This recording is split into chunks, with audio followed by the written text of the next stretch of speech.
Друзья, привет! С вами подкаст Министерства юстиции Кыргызской Республики. Лицензии для клиник, лекарства, санитарные нормы, цифровизация. Сегодня говорим о дебюрократизации в здравоохранении. Как меняются правила и почему это важно для нас всех. Наш гость Аяз Джаркымбаев, директор Института нормотворчества и верховенства права при Министерстве юстиции. Аяз Долсбекович, здравствуйте. Здравствуйте, Денис. Здравоохранение – это то, что определяет качество жизни каждого из нас, и именно в этой сфере сейчас происходят колоссальные обновления. Большинство реформ, которые сегодня меняют систему, были инициированы Минздравом, Минюстом и НИСИ. И почти все законопроекты разрабатывались при поддержке Института нормотворчества и верховенства права, который вы возглавляете. Поэтому вы знаете об этих изменениях, пожалуй, больше всех. Сегодня хочется поговорить не столько о медицине, сколько о правилах, которые определяют, как работает система. Начнем с общего. Объясните, пожалуйста, простыми словами, в чем суть дебюрократизации в здравоохранении? Это изменяется подход или система управления, или как? Здравствуйте еще раз. Тилда, спасибо за то, что вообще пригласили на это интервью. Я понимаю, это очень важно распространять, да, говорится, информацию об этом, потому что многие не понимают, что это такое сложное слово, дебюрократизация, Да. что это такое, да, и, соответственно, применительно к отдельным отраслям. Причем тут Минюст, да, вообще. Поэтому, пользуясь случаем, мы тоже часто выступаем и на прямых эфирах везде, объясняем, мы объясняем каждый результат, например, какой-то закон приняли, мы пытаемся донести до общества, что это дает. И касательно здравоохранения тоже очень много было вещей сделано в рамках дебюрократизации. Это не только смена подхода, это и также решение каких-то таких вроде бы небольших проблемных вопросов, но которые за собой влекут большие изменения. Да? То есть это и непосредственно управление в больницах, это непосредственно финансирование самого здравоохранения, да, изменение подходов. Это непосредственно и развитие медицинского страхования, да? Это и внедрение новой системы государственных гарантий в сфере здравоохранения, понимание, да, чтобы люди понимали, что такое здравоохранение, как государство, на какие услуги они имеют право, да, бесплатно, платно, что нужно, да, чтобы получить эти услуги. Потом, как больницам повысить качество не только оказанных медицинских услуг, но и качество управления, да, вообще в целом системы здравоохранения. То есть, это касается больше как это государственной системы. В сфере частного здравоохранения это уже внедрение новых каких-то видов деятельности, которые раньше были монополиями, да, государственными. То есть то, что мы открываем дорогу для инвестиций частных, иностранных инвестиций, чтобы здесь развивались, учитывая наши условия. Да.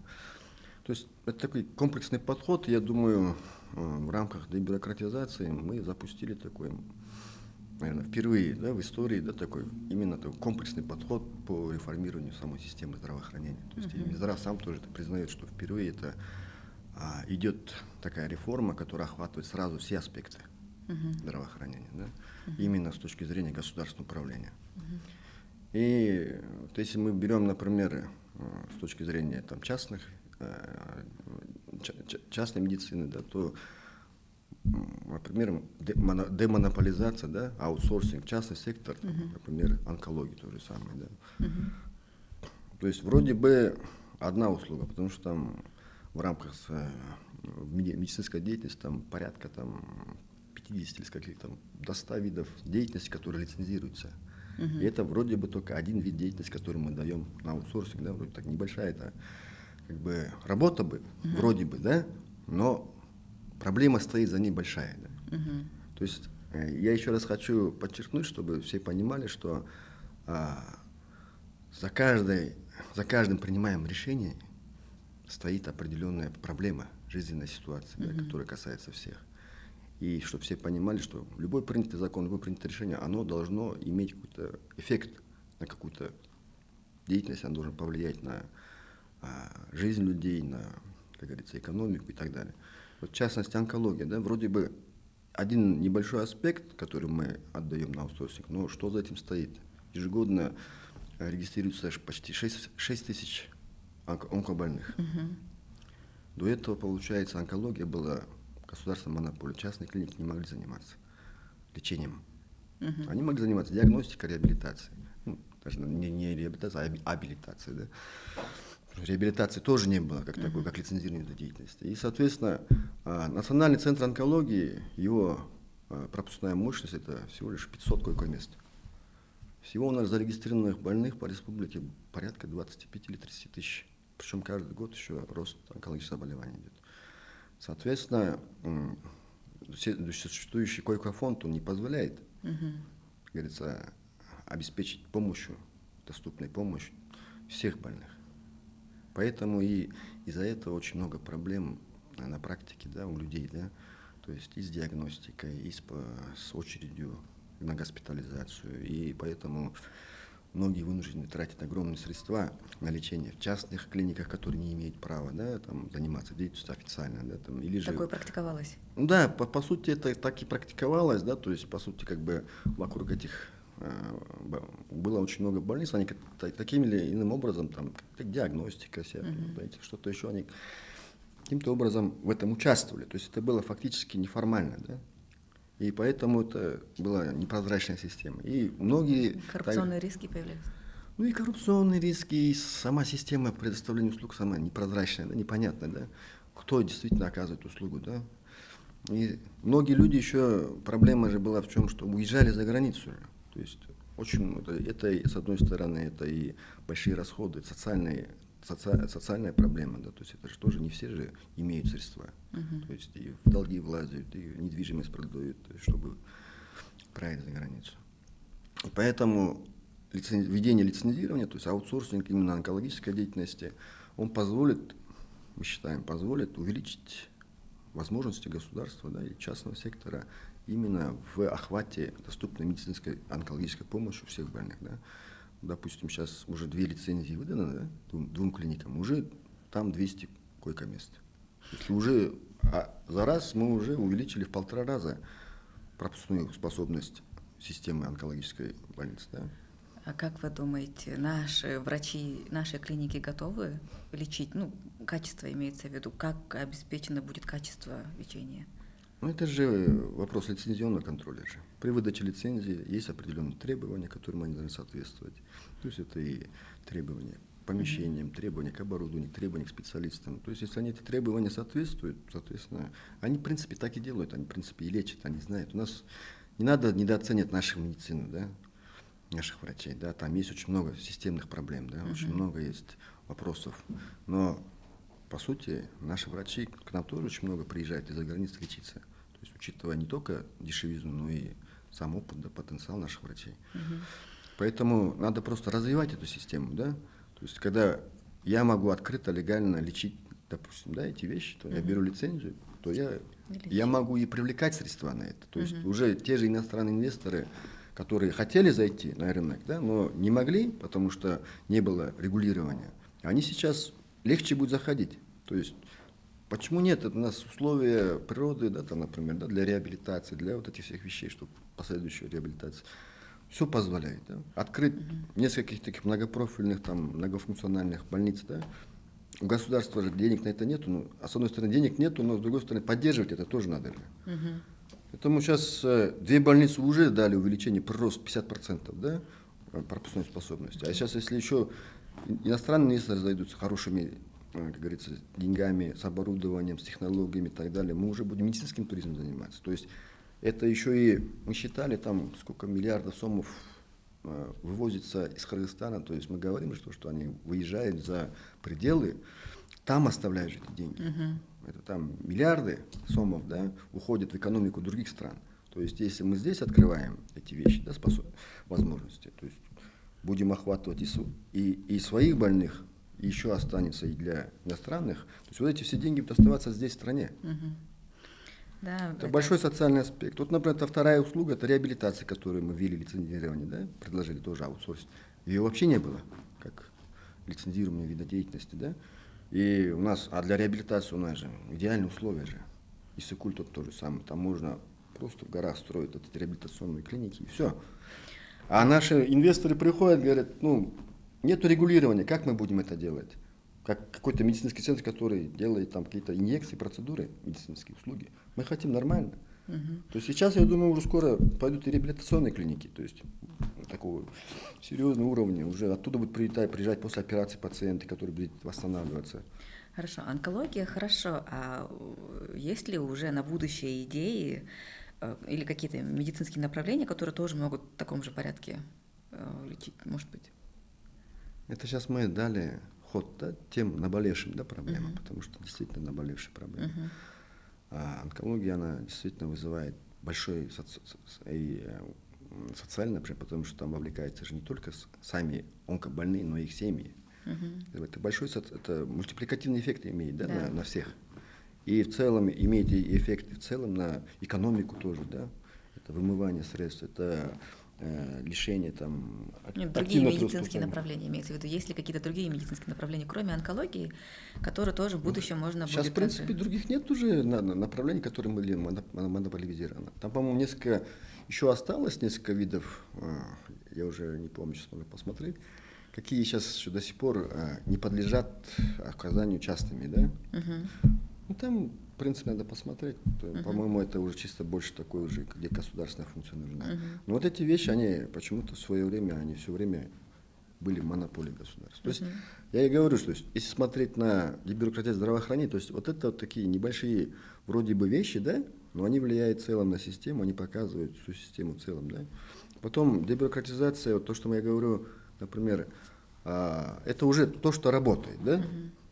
То, что сейчас это идет в работе, то есть в процессе, это уже те шаги, которые направлены на масштабную реформу, да. То есть сейчас еще вот я хочу сказать то, что уже принято, да, например, да, то есть если про масштабные реформы сейчас оно пока в процессе, как только президент подпишет указы, это все запустится. Мы ожидаем тоже, ждем, сейчас согласование идет, это по автономии больниц, да, это по финансированию здравоохранения, по программе госгарантий.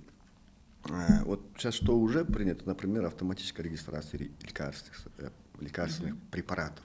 Да, мы к не этому средств, еще препаратов. Да. к этому еще Мы перейдем. говорим там о вот этих санпинах, да, о вакцинации. То есть это вот такие как бы, как мы их называли, там, низковисящие плоды, которые можно сорвать, показать, их обработать и внедрить, чтобы показать на практике, что дебюрократизация это в принципе не только какие-то там большие глобальные изменения. Вот эти вещи, если мы их решаем быстро, четко, ясно, они людям понятны, чтобы люди понимали, для чего это делается. Кирпичик за кирпичиком. Да, то есть на том, что людям понятно. Потому что финансирование здравоохранения, например, не все могут понять, да? То есть как из чего оно состоит. Автономные клиники, больницы тоже непонятно. Да, вот видите, да. Но эти вещи, которые как раз-таки и являются системными проблемами, которые влияют на все остальное. А то, что понятно, мы захватываем, да, втаскиваем эти вещи. Да, хорошо. Еще одна нашумевшая инициатива. Но я хочу еще дополнить, что то есть это не просто, да, дебюрократизм мы взяли, захотели, что хотели, то и сделали. Это то есть все то, что сидит в нормативном регулировании. То есть то, что можно поменять через законодательство. Потому что фактически нормативное регулирование, да, принятие нормативных правовых актов, это одна из, как говорится, один из инструментов государственной политики, да. То есть, потому что есть и другие же методы государственной политики. Это там можно и организационными вопросами решить, финансовыми вопросами решить, административными вопросами решить, да, в рамках своих полномочий что-то сделать. Но мы смотрим на те вещи, которые есть проблема, мы смотрим, что вызывает эту проблему. Если это сидит в нормативном регулировании, там, в законе, в подзаконном акте, то мы предлагаем эти вещи через изменение законодательства. Если это проблема так, низкопланового уровня, например, это обычная координация. Очень много проблем это в отсутствии обычной координации, взаимодействия нормального, да, обратной связи между госорганами и так далее. Отсутствие там правильных рабочих процессов. Это уже на таком низовом уровне. Эти вещи очень быстро решаются, там, приказами там, и так далее, совместными. Они решаются, если их видно. Вот в том-то и дело. Мы-то не просто так. Вот вся проблема же в чем заключается? Все говорят, законодательство не очень хорошее, да? Оно не работает, то все. И вроде бы Минюст должен заниматься постоянно совершенством законодательства, но Минюст же не знает проблем на практике. И никто не занимается сбором проблем. Как мы можем влиять на что-то, если мы не знаем, да? Поэтому в рамках этой реформы мы выстраиваем механизм обратной связи. Ребята, где проблемы? основные проблемы. Мгм. То есть мы собираем сбор проблем, мы идем в госорганы, мы работаем с клиентами госорганов, да, с потребителями их услуг. Мы диагностику проводим. Да? Каким образом? Вот это вот очень интересная деталь, Ну, потому своя что методология есть, то есть мы смотрим, чем они занимаются. То есть у меня очень простая. частные обращения обществ. У меня очень простая методология, да, вот, например, мы идем в министерство, я спрашиваю, что вы делаете? Это одна Да. точка. Зачем Да? вы это делаете? Как вы это делаете? И какой результат вы выдаете? Все, 4 вопроса помогают понять, чем занимается госорган. А с их потребителями мы просто понимаем, какие у них потребители, мы на них выходим. Или же есть и индивидуальное обращение, да, через разные каналы приходят. Мы с ними встречаемся, пытаемся выслушать их проблему. Да. Зачастую проблема заключается в том, что не все могут сформулировать саму проблему. Все говорят, ой, все плохо, все плохо, все плохо. А что именно? Да, у меня все болит, да? Где не ткну, все болит, да? А у вас палец сломан, да, по сути. То есть то же самое, да? Надо четко идентифицировать проблему, поэтому мы с ними ведем, говорится, работу, проводим интервью, пытаемся понять, что именно является проблемой, что не является проблемой. Пытаемся чисто технически выйти на четкую проблему, которая сидит где-то. Потому что не все понимают, 10 проблем. По частным школам тоже интересный кейс, потом расскажу, да, как мы выявили вот эту проблему. И, оказывается, проблемы не было, по сути. 2 года не было проблемы, а они просто сами на ровном месте из-за непонимания думали, что проблема есть. Хорошо. Можете еще рассказать вот о нашумевшей инициативе про фонду обязательного страхования здоровья? ФОМС. В чем она нашумела? Вы рассказывали за кадром, что там между собой у них какие-то проблемы. Ну, в целом, хотелось бы прослушать, что это за... Какая дебюрократизация проводится в этом плане? Какие процедуры удастся упростить? Почему именно ФОМС? Да, именно? У нас, когда указ вышел, задача стояла провести управленческий аудит, да, они назвали так, да, мы так это назвали, во всех госорганах. То есть практически все госорганы прошли через это. Но и ФОМС тоже. И по итогам просто ФОМСа было одно из решений, было, как говорится, вывода, что надо его ликвидировать. Да, то есть толку нету от него. Да. То есть как все плохо было раньше, так и сейчас. Поэтому просто давайте сэкономим деньги на его содержание. Да. Распределим между соцфондом, Минздравом, их его функции и все. И деньги тоже. Но вопрос в другом. Вопрос в том, вообще, для чего фонд был предназначен. ФОМС, для чего? Что он? Основная задача, даже из названия видно, да. Фонд обязательно медицинское страхование. То есть медицинское страхование надо развивать ему. Они занимаются только в основном финансированием. То есть деньги приходили раньше с бюджета, от нас, от работодателей, да, и это все они просто оплачивали государственным больницам, да. Это бюджет здравоохранения, государственной, да, системы здравоохранения. То есть они занимались чисто такой бухгалтерской функцией, да? И у них еще функция была контроль качества услуг. Но по сути это не контроль качества, это по сути просто сверка протоколов, да? То есть есть клинические протоколы, как надо проводить там прием пациентов, то есть все. Есть протоколы, которые заполняются на практике. Вот они приходят в больницу, берут там из 1000 протоколов 3%, смотрят, соответствуют их протокола клиническим протоколам. Если не соответствуют, то нормально. Если не соответствует, они говорят, у вас есть проблемы. Но от этого же качество услуг не повышается. Да. От этого же больных меньше не становится. Вот я всегда, то есть основной вопрос, а каким образом вы повышаете качество? Он говорит, а мы не можем же повышать, мы можем только фиксировать, где правильно типа лечат по протоколам. Протокол, да? Не соблюдается протокол, да. Я говорю, хорошо, ладно, вы выявили, что не соблюдается. Что делается дальше? Что вы делаете с ними? Мы ничего не можем с ними сделать. Там. Мы не можем им урезать финансирование, мы не можем там, принять какие-то меры, мы не имеем влияния на больницу. Мы можем только вынести свое заключение, что там все плохо, там на дисциплинарной комиссии рассмотреть, то есть, и все. То есть фактически они никак и не влияют и на качество услуг. И что планируете изменить в рамках дебюрократизации теперь? В том-то и дело, что в рамках предыдущей, года 2 назад реформы было, то есть раньше ФОМС, он аккумулировал все средства на финансирование здравоохранения, да. Но в 2024 году государственные, республиканские средства республиканского бюджета у них забрали, отдали в Минздрав. То есть ФОМС начал только заниматься финансированием больниц только за счет средств, которые поступали от работодателей, от нас. Да? Если соотношение брать от общего бюджета здравоохранения, это всего лишь 20%, где-то 20-30%. То есть у них был бюджет, там, допустим, там 49 миллиардов, сейчас у них стал бюджет 7 миллиардов.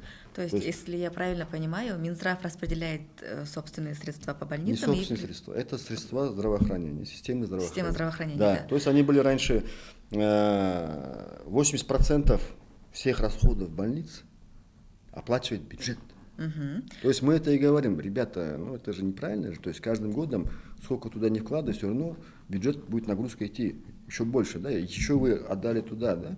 Минздрав тоже говорит, они думали, что с этих средств можно строить новые больницы, но эти все средства четко распределены по больницам. То есть там, как они не могут у них забрать средства, да, то есть типа по итогам контроля качества наказать их там, средства не дать. Они не могут, потому что это без этого на пациентах уже. Это отразится на самой больнице, да, то не хватит там денег на зарплату, не хватит. То есть у них это как смета, да, сметное финансирование. А сейчас вот они разделили их, соответственно, у ФОМСа осталось всего лишь 20% денег, и они вот их продолжают дальше так же работать, как и раньше, да. То есть фактически говорят, тогда зачем, давайте эти деньги тогда отдадим кому-нибудь там, в соцфонду, да, или там, Минздраву полностью отдадим, они пускай занимаются, какая разница, так вот сейчас чем занимается. Но при этом же контроль качества же. То есть их основная задача – это качество медуслуг, это развитие самой системы страхования, да, чтобы деньги шли не от государства, большая часть, чтобы соотношение менялось в сторону увеличения финансирования здравоохранения за счет страхования. Страхование – это же как принцип страхования. То есть ты платишь заранее, не знаешь, что в больницу попадешь. Ты платишь за кого-то сейчас, это как пенсия, да? А у нас как? Получается, очень много еще не застрахованных. То есть я им тоже говорю, вопрос задаю. Вот у вас задача обеспечить медицинское страхование. Сколько сейчас граждан у нас охвачено медицинским страхованием? То есть за счет работодателей, да, или за счет каких-то там обязательных, за счет малоимущих? Здесь прям пугающая мысль пришла. То есть все идет к тому, что мы будем обязаны страховать здоровье? Так к этому идет? Нет, это обязательно медицинское страхование. То есть это за нас платят работодатели обязательно. Это как вот тарифы страховых взносов, да? Те люди, которые домохозяйки, дети. Ну, если они хотят получить в больнице бесплатный пакет услуг, вот за детей, например, платит государство. За детей платит государство. Я же говорю, там очень такая там, классификация. Я вообще в целом просто говорю, чтобы вас не грузить деталями, что все, кто работают, обязаны страховать. Обязаны от них, работодатель обязан удержать определенный процент на систему страхования медицинского, то есть это система обязательного медицинского страхования. На данный момент охвачено именно экономически активное население где-то 75%, то есть 25% непонятно где. Соответственно, даже если 25% охватим, все равно соотношение, да, все равно каждым годом будет требоваться все больше средств именно на бюджетные расходы, да. То есть поэтому мы говорим, нужно ФОМСу деньги отдать. То есть еще это приводит к тому, что когда вот эти получается и ФОМС, и Минздрав дает деньги больнице, больницы, бухгалтера сидят, отдают отчеты и туда, и сюда те же самые отчеты, и в Минфин дают, то есть у них там уже практически пошел саботаж. Уже бухгалтера больниц говорят, мы уже устали, мы поработаем, там 15-17 часов получаем, с утра до вечера по 100 отчетов сдаем в разные направления. Там 40 или 60 отчетов, сдавать начали. Раньше там намного меньше было. То есть это тоже как дебюрократизация, да? Поэтому мы говорим, давайте обратно вернем деньги. Эксперимент не удался. Как раньше ФОМС этим занимается. Тот же самый Минздрав замучился. Их бухгалтерия. Это же тоже средства через них. Они проверяют эти собирают отчеты, потом все это компилируют, отдают Минфин. То есть с точки зрения дебюрократизации вот эти вещи мы снимаем, да? Когда ФОМС мы сейчас говорим, обратно возвращаем деньги. Но при этом мы ФОМС наделяем новыми задачами, чтобы они занялись именно развитием страхования, развитием системы контроля, реальной системы контроля качества услуг. То есть и обеспечили полноценный охват. То есть они должны меры предлагать, как нам стимулировать это медицинское страхование. Вот, например, те, кто не застрахован, да, не подлежит обязательно страхованию, там, например, да, они могут купить страховой полис. Да. добровольный полис называется, да, он стоит 1800 сомов. И они могут на основании этого полиса получать эти услуги в рамках госгарантии, да, то есть, например, там, прием врача в поликлинике бесплатно, там, какие-то 15 анализов бесплатно. Не, ну, на те же права, на которые имеем и мы, которые мы платим со своих же зарплат, они покупают полис. Но при этом мы платим, вот, например, я со своей небольшой зарплатой плачу в месяц по 1000 сомов. У меня забирает государство на вот это страхование. То есть я в год плачу 12 тысяч. А другой, кто не платит, за кого не платит, да, он сам там работает, там самозанятый, да, может там он бизнесмен, но платит 1800 сомов и имеет те же услуги, да, то есть как методология расчета, почему? Или, например, иностранцы, патент полис для иностранцев почти 12 тысяч сомов, то есть иностранцы платят за вот эти базовые услуги столько же, сколько и с меня сдирают в течение года, да, то есть и здесь это надо понять, что это страховой принцип, то, что я говорю, что мы как бы платим, не находясь в больнице же. То есть мы финансируем систему. Получается, стоимость полисов тоже будет пересмотрена и будет пересмотрена... Мы говорим, что надо как в бизнесе, да, менять подходы. То есть надо реально рассчитывать услуги, сколько они стоят, да. Надо, исходя из этого, делать пакеты услуг, например, да. Надо развивать разные виды услуг, да. То есть разные виды там полисов, да, чтобы стимулировать, да. Потому что сейчас как ты идешь в больницу, если ты не застрахован, тебе говорят, так, ты по полной стоимости платишь за оплату. Если ты застрахован, платишь там так, половину, да. Вот когда при госпитализации, видишь, там, если у тебя есть статус застрахован, ты платишь там 3000 сомов, да, там, если нету, то ты платишь там 12 тысяч сомов, да. Они говорят, вот возьми полис и будешь платить 3000. Вот он пришел в больницу, то есть, и он берет полис, ждет там 5 дней, и все, имеет право на это. Но это все равно, что нарушается принцип страхования. Это все равно, что ты машину стукнул, побежал, купил полис, и тебе его возместили. Ты же не знаешь, что стукнешь. Ты же не знаешь, что страховой случай возникнет. Ты на всякий случай страхуешься, понимаешь? То есть страхование работает немножко по-другому, не как все, то есть мы финансируем пока существующую систему, и если мы попадем в нее, то нам будет какая-то часть оказана бесплатно. Поэтому перед ФОМСом ставится задача именно развивать эту систему, чтобы понять, как стимулировать, как увеличивать, как сокращать именно бюджетную часть, как вводить новые механизмы стимулирования там, деятельности больниц, чтобы они качество повышали, какие критерии вводить, какие системы новые автоматизированные внедрять, чтобы они все это могли без вот этих бумажных отчетов, без ничего, чтобы могли наблюдать, делать и, основываясь на объективных показателях, уже определять, как говорится, какие-то стимулирующие дополнительные вещи. Да? И контроль качества, получается. Контроль качества, то есть основные задачи у фонда, это что это? Контроль качества, страхования. То есть я вижу эти все, в основном, две главные задачи. Третья – это финансирование здравоохранения. Поэтому сейчас вот этот указ, он нацелен на то, чтобы вернуть средства обратно и задачи новые поставить уже перед ФОМСом. В ваших тезисах я прочитала переход к системе единого плательщика. Вот и есть единый плательщик. Это есть, да? То есть, по сути, сложно понять, это единый либо один человек платит это за семью или... Единый плательщик – это ФОМС. Все, поняла. ФОМС, то есть он аккумулирует все средства на страхование, то есть из республиканского бюджета, из застрахованных средств, там, еще из других источников. Он все это, как единый плательщик, платит больницам за их услуги, за пролеченные случаи, за количество осмотренных пациентов и так далее. Он единый плательщик. То есть больница не должна бегать, там, Минфин, там, туда-сюда. Вот ФОМС есть, как бы мешок денежный. Они говорят, вот мы оказали столько-то услуг, заплатите нам деньги. Это единый плательщик.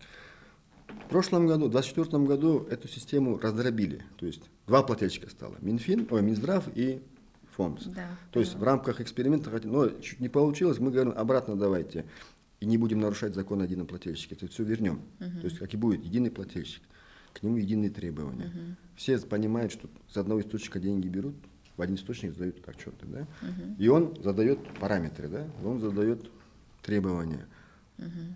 И там должна быть четкая политика оценки деятельности самих больниц, чтобы понимать, да?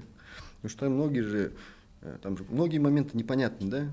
Как они что делают. Сейчас вот мы обратно восстанавливаем систему единого плательщика, когда ФОМС, все деньги на здравоохранение обратно собираются в ФОМСе.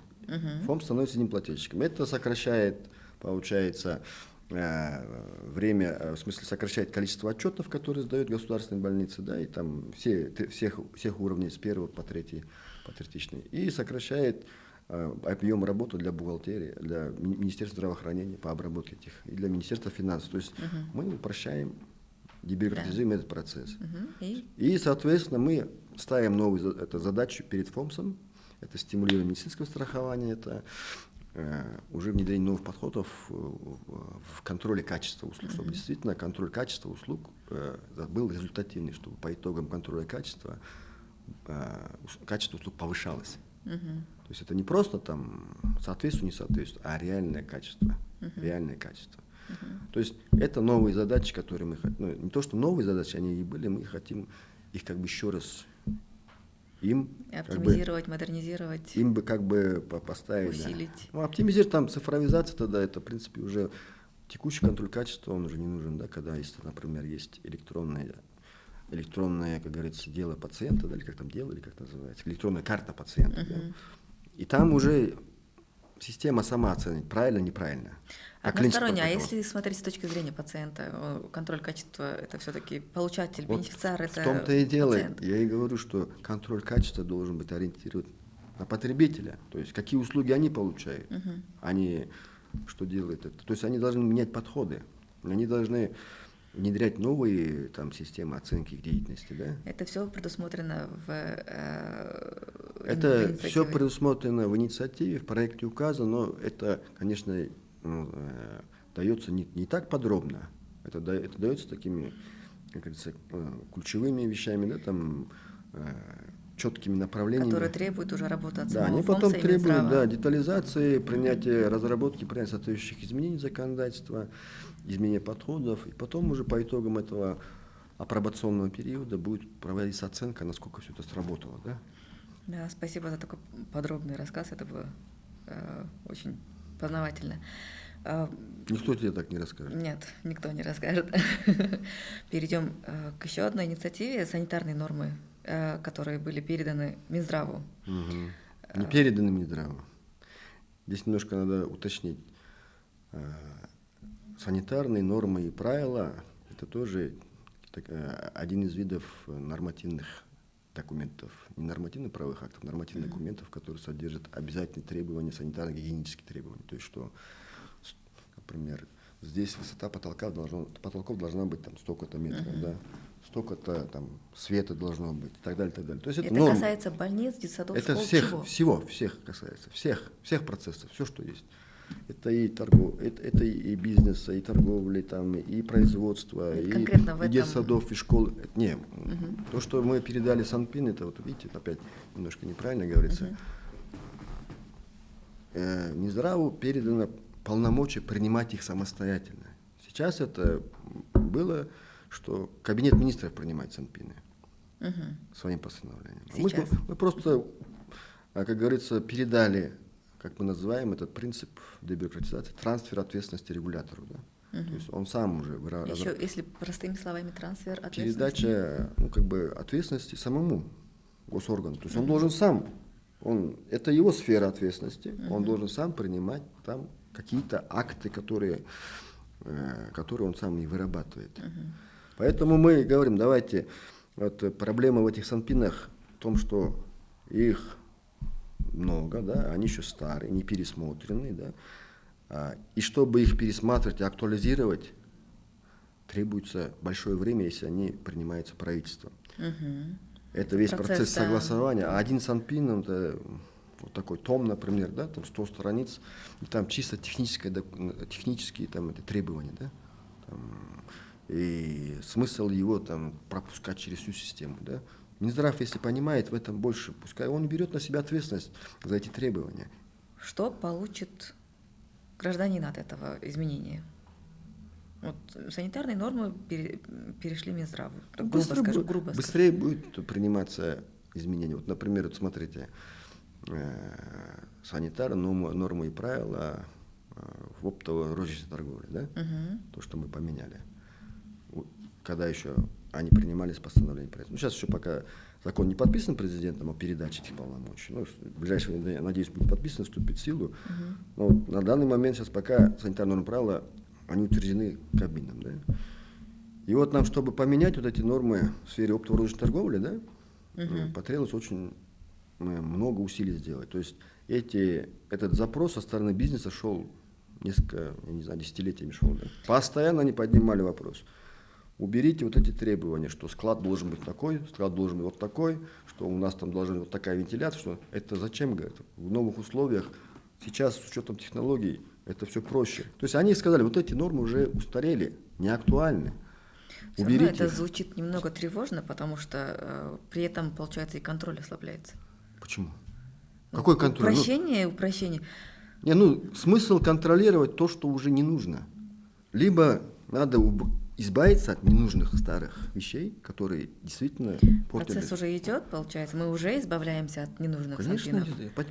не санпинов, а требований в санпинах. Требований санпинов, Да, хорошо. потому потому что мы же, бизнес, он каждый день с этим сталкивается. Вот приходит к нему санитарный инспектор, вот, например, в школах, да, в частных, говорит, у тебя должно быть 3 мойки. В одной ты должен замачивать, в другой ты должен мыть, в третьей ты должен сушить.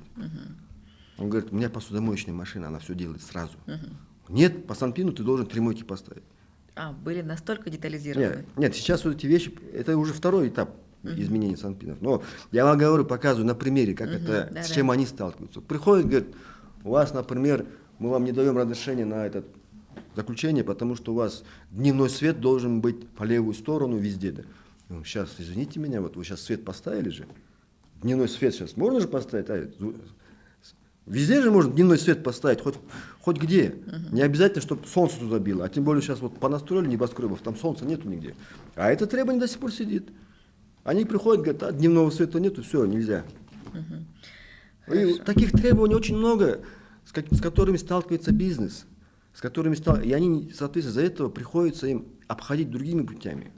В этом и вопрос. Где-то договариваются, где-то, как говорится, нарушают, где-то не могут запуститься. И вот очень много проблем, да, в этой части.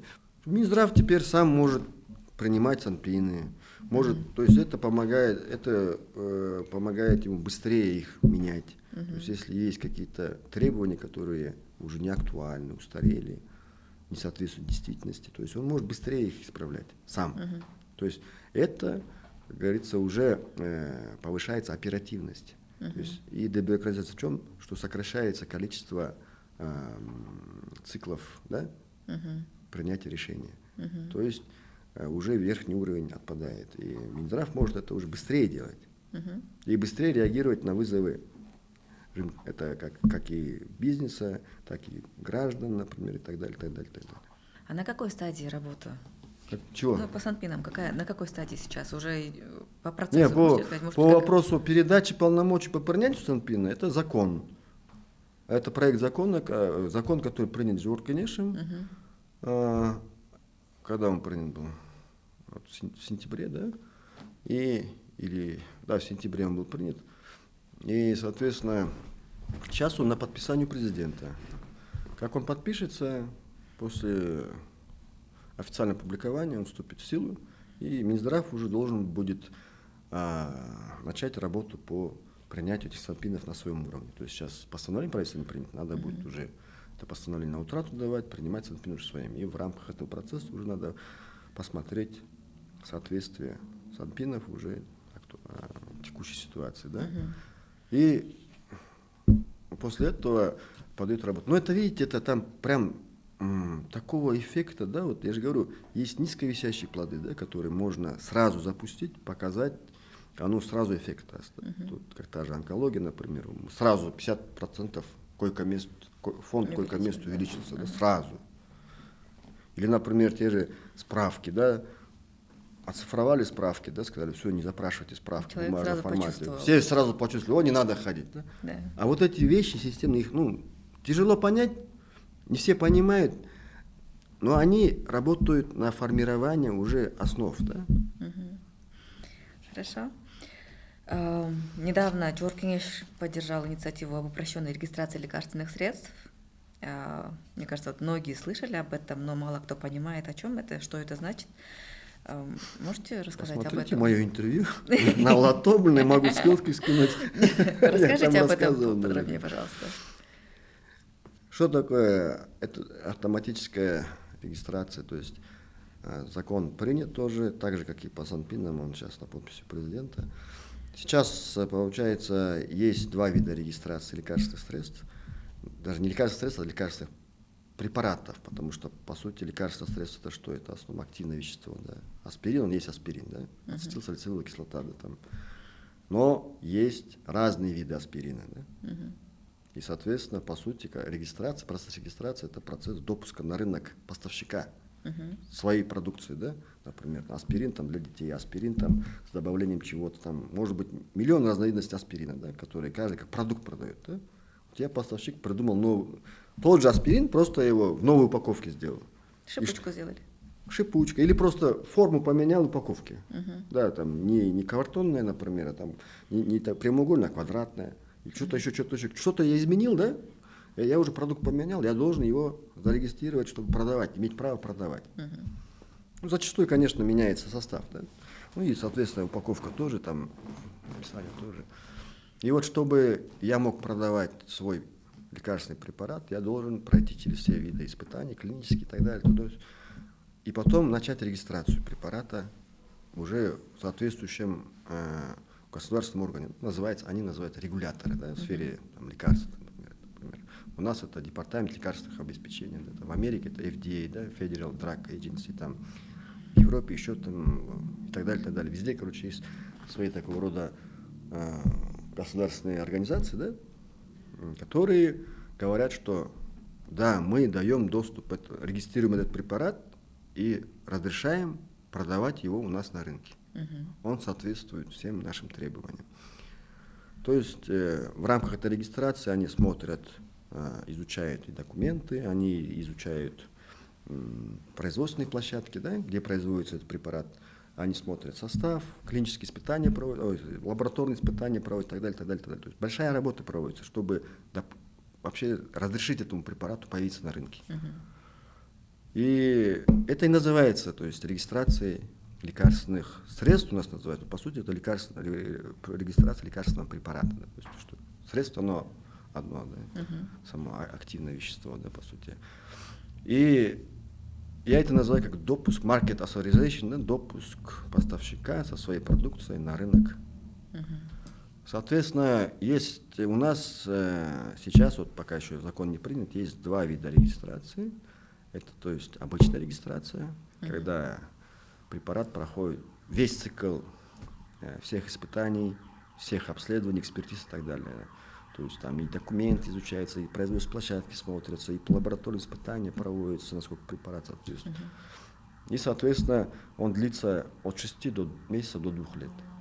Какой-то препарат приходит, вроде всем нужный, да, его мы не можем продавать или там не можем купить, потому что пока ему еще не разрешено у нас продаваться. Есть упрощенная регистрация, когда занимает до 30 дней, ну, может и продлеваться, да.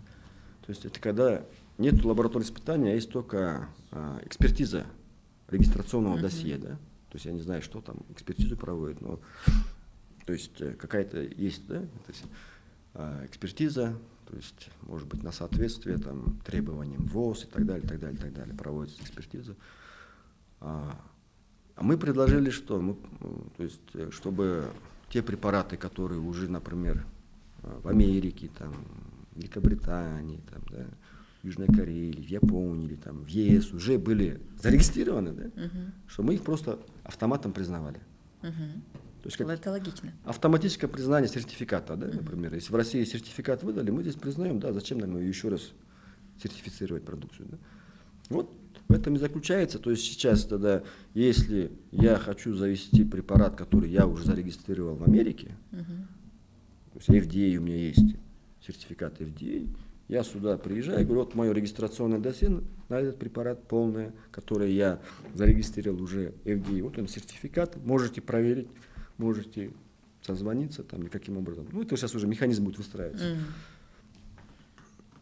Они должны просто проверить, действительно ли это досье было зарегистрировано, действительно ли соответствует тому досье, который там, действительно ли это этот человек, и все. И автоматом вносит в реестр. И, соответственно, процесс может занимать там, от 5 до 10 дней. То есть В этом случае уже меньше возможностей для, например, затягивания процесса, потому что они экспертизу не проводят. То, что экспертиза же, мы же понимаем же, сколько И лекарства экспертов, становятся доступнее. да, Да. сколько экспертов, столько мнений может быть. Да? Можно до чего угодно же, да?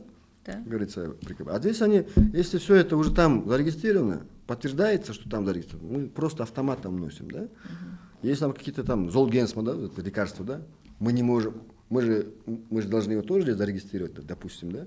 А если он там зарегистрирован, мы его раз просто автоматом признаем, да? Вы можете его здесь продавать, допустим, я говорю, да? Это касается и БАДов тоже? Лекарственных препаратов. Только лекарственных препаратов. Да. Хорошо. Давайте еще один вопрос такой, чуть не по теме, да? Вы сами верите, что бюрократию можно вылечить окончательно? Либо это какое-то хроническое заболевание, но контролируемое заболевание? Что значит вылечить?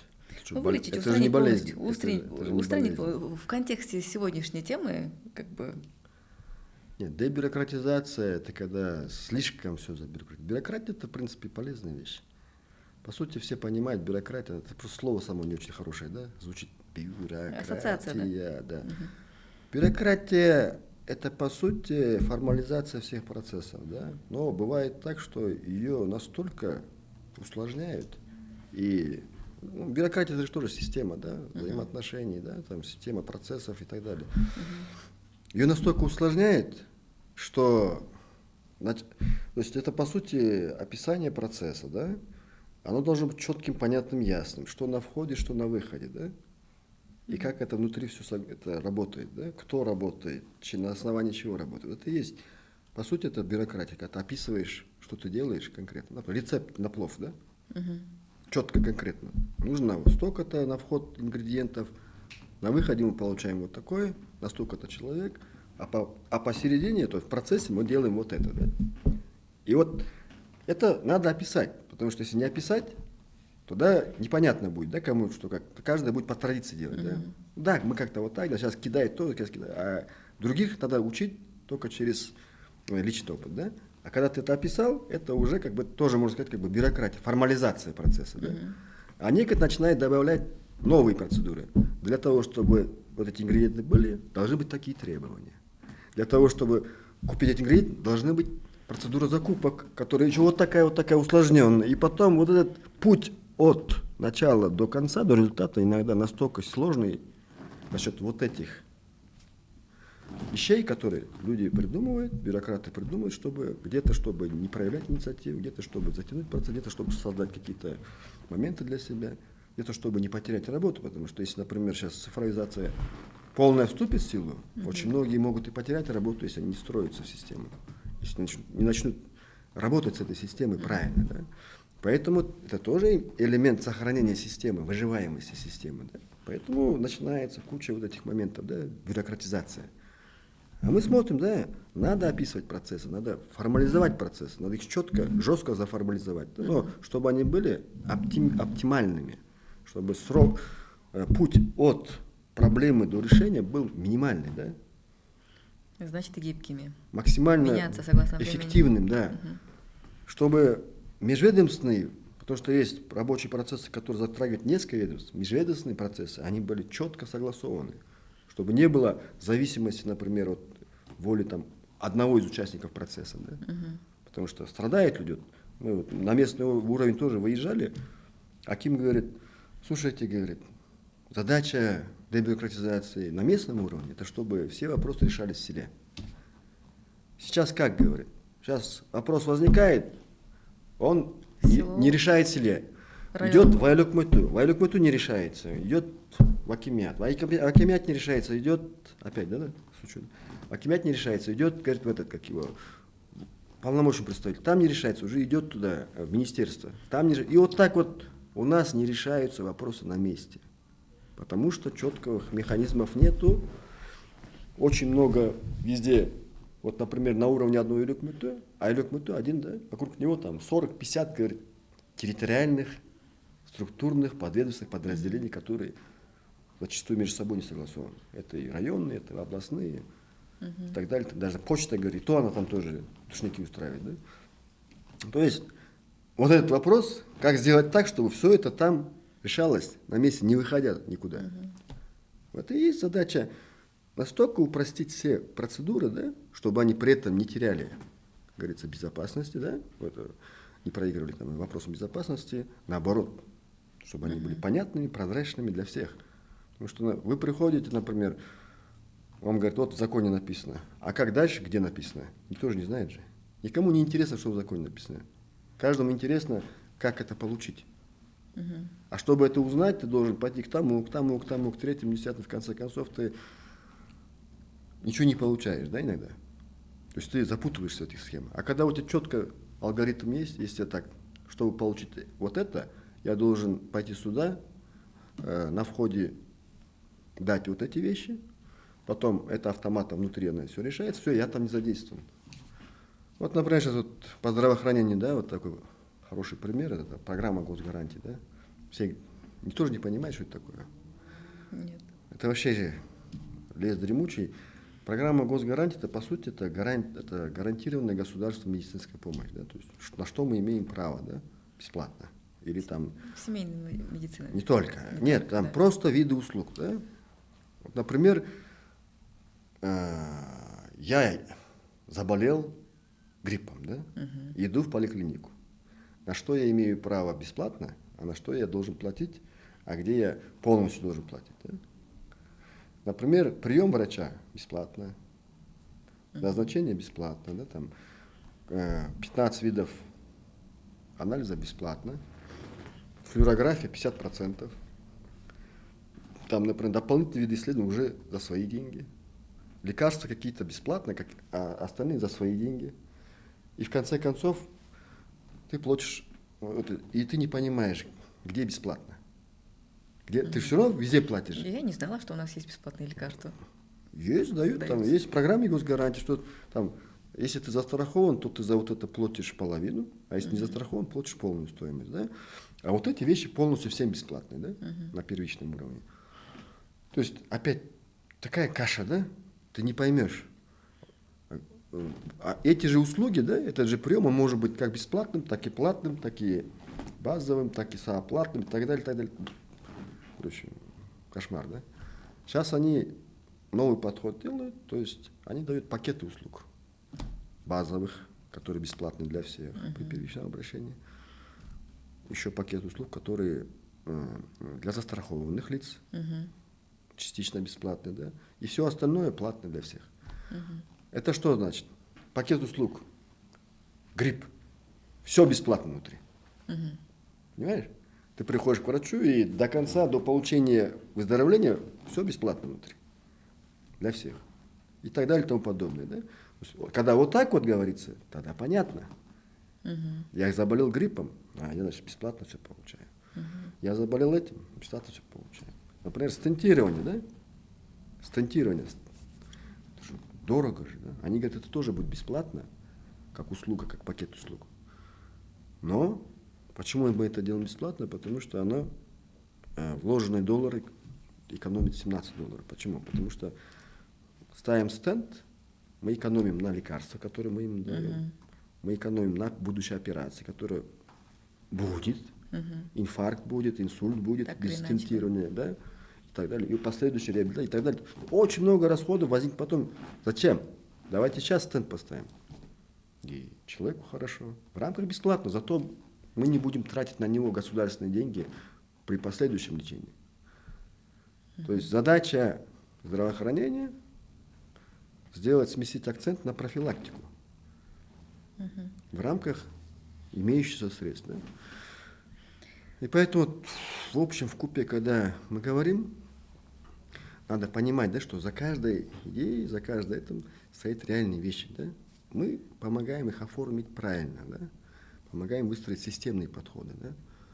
Чтобы процесс, вот, бюрократия, да, чтобы она работала правильно, чтобы не было там всяких там завихрений, не было всяких дублирующих вещей, да?